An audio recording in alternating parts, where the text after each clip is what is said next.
E aí, pessoal? Bem-vindos a mais um Deep Dive. A gente vai se aventurar hoje pelo mundo do Bitcoin. É tipo mergulhar de cabeça na toca do coelho. Você tá pronta pra essa, Nathalie? Preparadíssima, Sailor. Bitcoin é um daqueles assuntos, né? Que te faz questionar tudo: dinheiro, tecnologia, até a sociedade. É mesmo. E pra nos guiar nessa aventura, a gente tem o livro 21 lições do Gigi. Ele, tipo, se jogou no mundo do Bitcoin e trouxe cada insight. Nossa!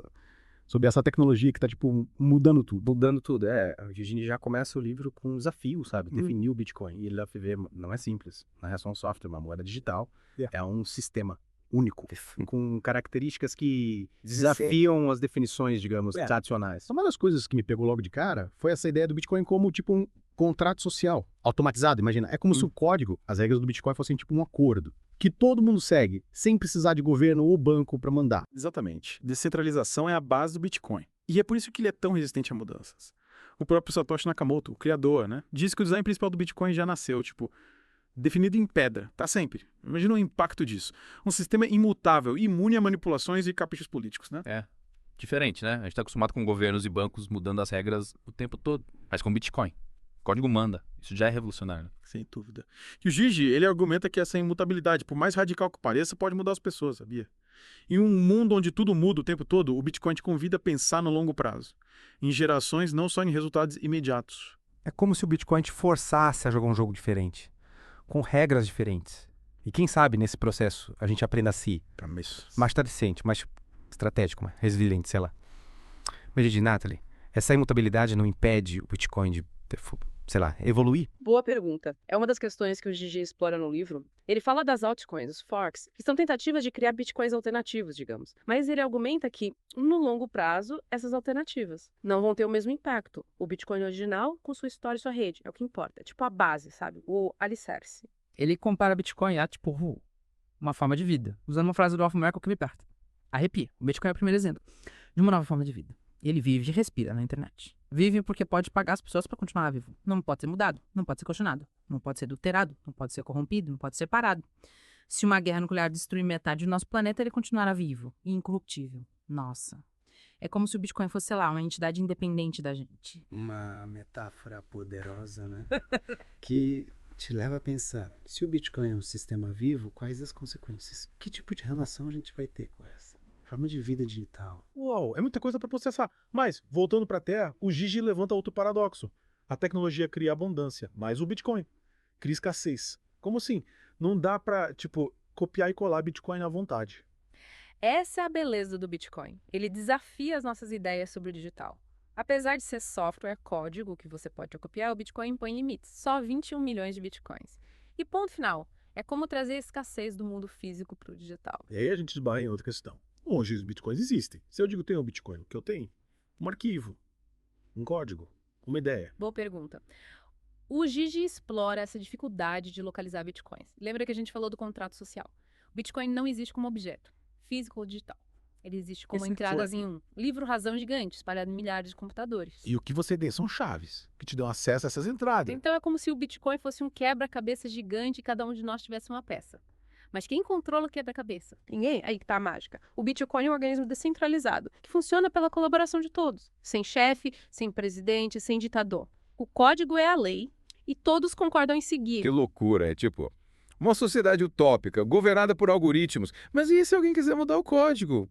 Criar uma versão diferente, como a gente sabe qual é a original? Essa é uma das questões mais complexas, Sailor, que nos leva a um paradoxo filosófico.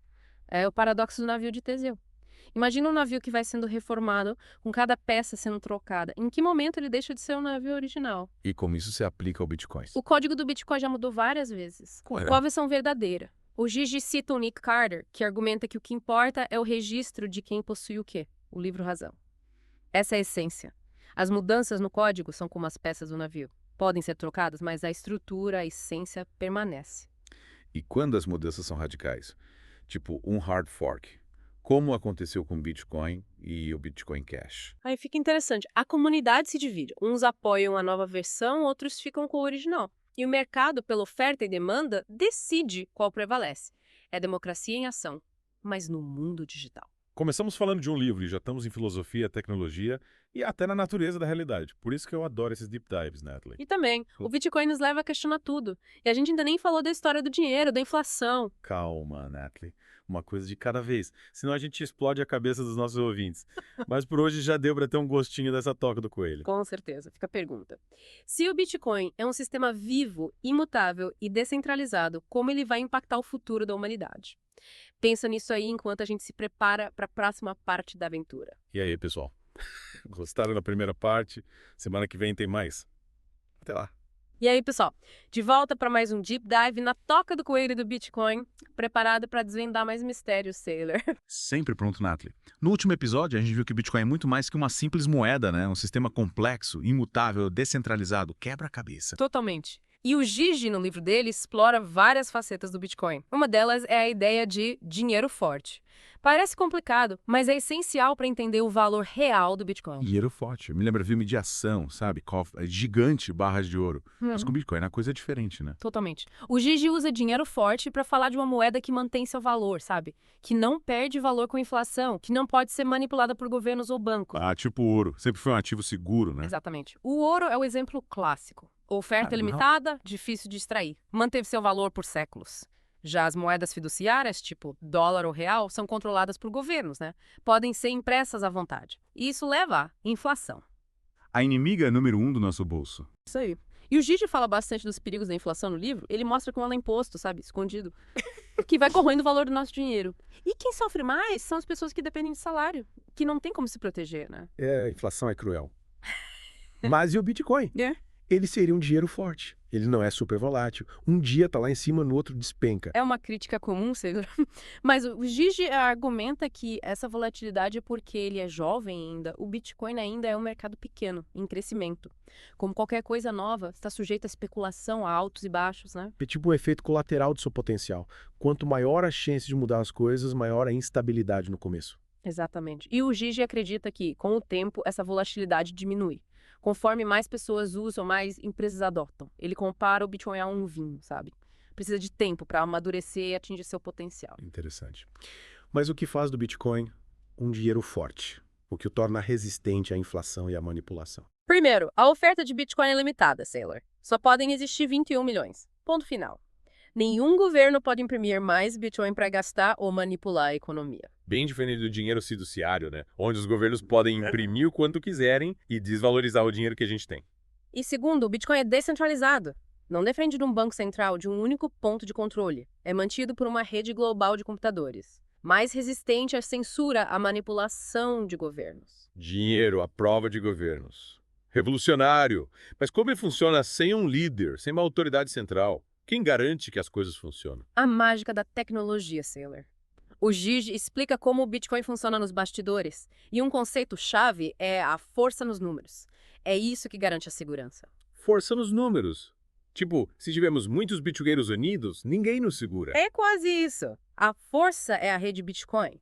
Milhares de computadores no mundo todo, rodando o mesmo software, validando as mesmas transações. Um exército de computadores protegendo o Bitcoin.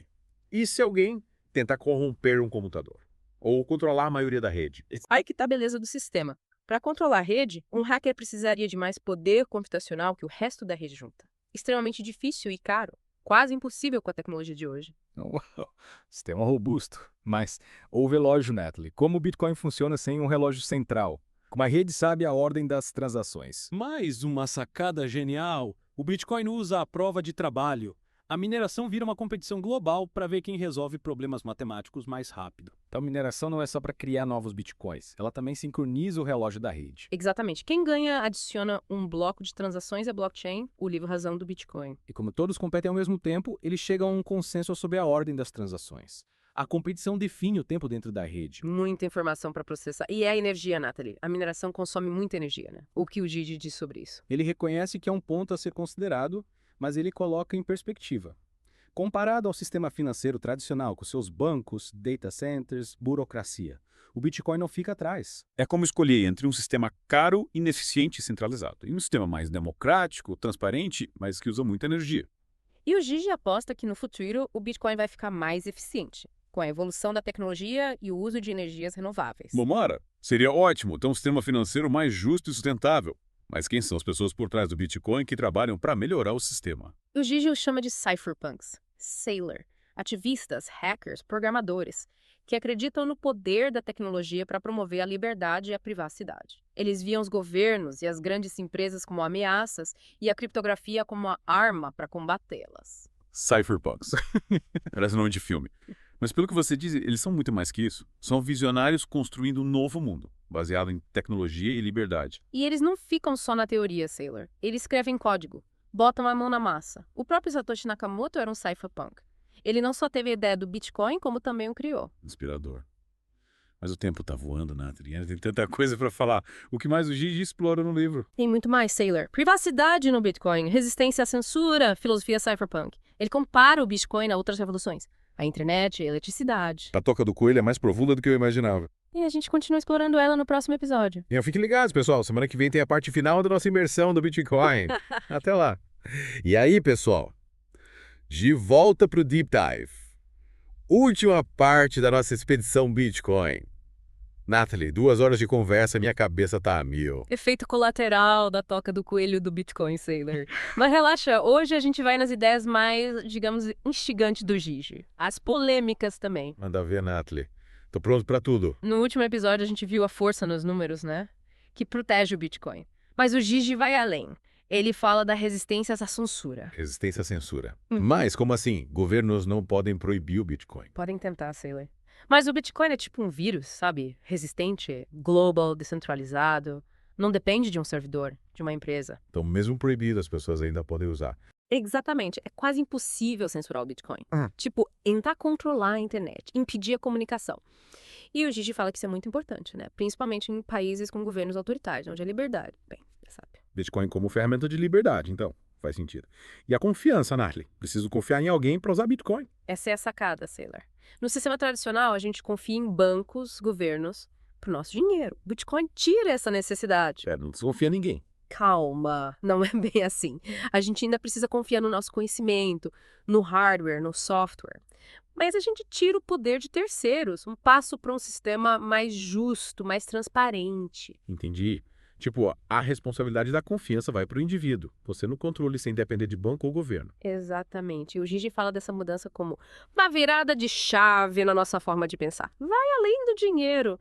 É repensar como a gente interage com a tecnologia, com a sociedade, com nós mesmos. Nossa, o Bitcoin é muito mais profundo do que eu imaginava. E essa ideia de descentralização, como ela se conecta com os cypherpunks que a gente falou antes. O Bitcoin é, sem dúvida, uma vitória do cypherpunk, Sailor. Ele coloca em prática as ideias deles. Descentralização, criptografia, resistência à censura, privacidade. Visionários, né? Previram o futuro e criaram as ferramentas. E eles não ficavam só na teoria, Sailor. Eles escreviam código. O próprio Satoshi Nakamoto era um deles. Que legado, né? Mudando o mundo. E o futuro, Nathalie? O que o Gigi prevê para o Bitcoin. Ele termina o livro pensando no futuro do Bitcoin, Sailor. Usa várias metáforas, sabe? Para tentar capturar a essência dessa tecnologia que está sempre mudando. Ele compara com a internet, com o ouro, com a eletricidade. Qual você acha mais interessante? Acho que cada uma mostra um lado do Bitcoin. Mas a da internet me fascina. Assim como a internet mudou como a gente se comunica, o Bitcoin pode mudar como a gente lida com dinheiro. A internet do dinheiro. Já ouvi falar. E como a internet, o Bitcoin está só começando. Muita coisa vai mudar, desafios vão surgir. Mas o potencial de mudar tudo é inegável. E a gente vai acompanhar tudo de perto, né, Nathalie? Com certeza, Sailor. E esperamos que vocês, ouvintes, continuem explorando esse mundo com a gente. E aí, pessoal? Gostaram da nossa viagem pela Toca do Coelho? A gente se despede por aqui, mas a conversa continua. Pesquisem, leiam, debatam. E quem sabe a gente volta em breve para desvendar mais mistérios. É curiosidade é o combustível da inovação. Até a próxima.